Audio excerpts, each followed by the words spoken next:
रामनगर नाम का एक गांव था। उस गांव में भगवान दास नाम का एक बड़ा ही गरीब आदमी रहता था। भगवान दास भीख मांगकर अपना पेट पालता था।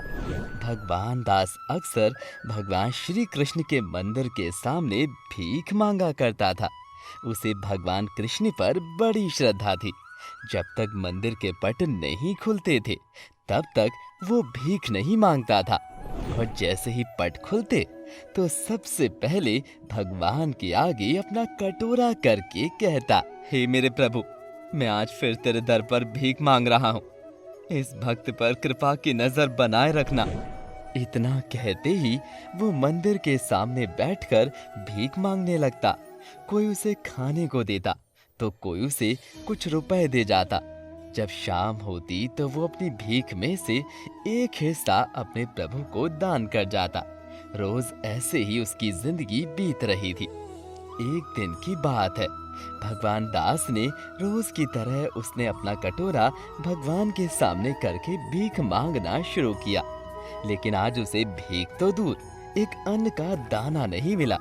जब शाम हुई तो पंडित जी ने आकर भगवान दास से कहा, अरे भगवान दास, आज तो तुम्हें कोई भीख नहीं मिली।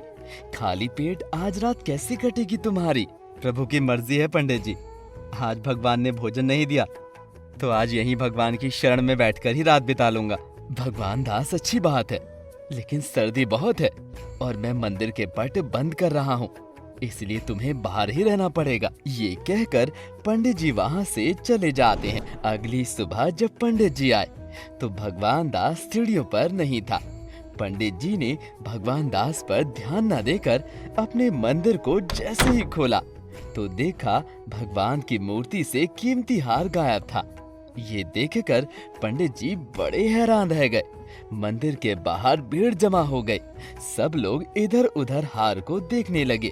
तभी मुखिया जी ने कहा, अरे पंडित जी, जरा याद करके बताइए, आखिरी बार मंदिर में कौन आया था?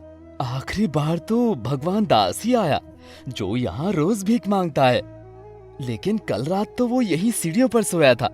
लेकिन मैं जब यहाँ आया तो वो यहाँ नहीं था और आज भीख मांगने भी नहीं आया। अरे पंडित जी, मुझे लगता है कि इस भगवान दास भिखारी ने ही भगवान के हार की चोरी की है। अरे नहीं नहीं मुखिया जी, वो कोई चोर नहीं है, वो तो भगवान पर बड़ी आस्था रखता है, वो ऐसा नहीं कर सकता। अरे पंडित जी, आप बड़े भोले हो, ऐसे भिखारी ऐसे कांड बड़े जल्दी करते हैं। आप चलकर उसके घर तलाशी लीजिए। पंडित जी भी मुखिया की बातों में आ गए और भगवान दास के घर गए, जहां भगवान दास पैसों को गिन रहा था। ये देख पंडित जी के होश उड़ गए और उन्होंने क्रोध में आकर भगवान दास को पकड़ लिया। गुस्से में थप्पड़ लगाते हुए बोले, अधर्मी, भगवान के घर ही चोरी कर ली। अरे तुझे पैसे ही चाहिए थे तो मुझसे मांग लेता, ये पाप करने की क्या जरूरत थी? अरे पंडित जी, देख लिया इस भिखारी का असली रूप, इसे तो पंचायत के सामने ले चलो, वहीं इसका फैसला होगा। तभी भगवान दास कर रोते हुए बोला, लेकिन पंडित जी, मेरा कसूर तो बताओ, आखिर मुझे किस लिए इतना जलील किया जा रहा है? आखिर मैंने किया क्या है? ने भगवान के गले से हार चुराया क्योंकि तू कल रात मंदिर के बाहर सोया था, और ये रुपए भी उसी हार को बेचकर लाया है ना तू? नहीं नहीं पंडित जी, ये तो मुझे तीनों भिखारी ने दिए हैं कल रात आकर। जब कल रात मुझे भीख नहीं मिली तो मैंने प्रभु से प्रार्थना की थी कि प्रभु कुछ पैसों का इंतजाम हो जाए तो मेरी ये कुटिया ठीक हो जाए। सर्दी के मौसम में यहाँ रहना मुश्किल हो जाता है। मैं भगवान से ऐसी बातें कर ही रहा था कि तभी दीनानाथ नाम का एक भिखारी मेरे पास आया और उसने अपनी भीख से मुझे ये धन दे दिया। लो, कर लो बात। एक भिखारी दूसरे भिखारी की मदद करने आया था, वो भी आधी रात में। बड़ा दयालु भिखारी था। सभी लोग ठहाके मारकर हंसने लगे। किसी ने भगवान दास की बात नहीं मानी।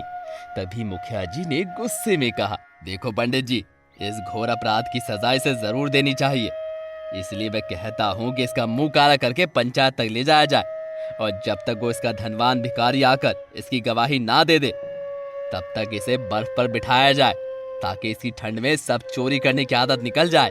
सभी लोग मुखिया जी की इस बात से सहमत हो गए और मुखिया जी के आदेशानुसार भगवान दास का मुंह काला करने लगे। भगवान दास रोता रहा और अपने प्रभु को आवाज लगाकर बोला, हे मालिक, आज तेरे भक्त पर इस दुनिया ने तेरी ही चोरी करने का आरोप लगाया है। हे नारायण, अगर मैं चोर हूँ तो मुझे बचाने मत आना, और अगर मैं निर्दोष हूँ तो आज आकर ये साबित कर देना कि भगवान गरीब की आह भी सुनता है। सभी लोग भगवान दास की बातों पर हंसते रहे और मंदिर के सामने बने मुखिया जी की पंचायत के पास मुंह काला करके ले आए और एक बर्फ का बड़ा टुकड़ा भी ले आए। सर्दी का मौसम था, तभी मुखिया जी ने भगवान दास को बर्फ पर लिटाने के लिए कहा, देखो भाई भगवान दास, तुम्हारा वो भिखारी दोस्त तो आया नहीं, अब भी वक्त है, सच बता दो और वो हार हमें दे दो, हम तुम्हें कुछ नहीं कहेंगे। मालिक, मैं सच ही कह रहा हूँ, सच में दीनानाथ ने ही पैसे दिए थे, मेरा यकीन करो। भगवान दास विनती करता रहा, लेकिन कोई उसकी बात मानने को तैयार नहीं था।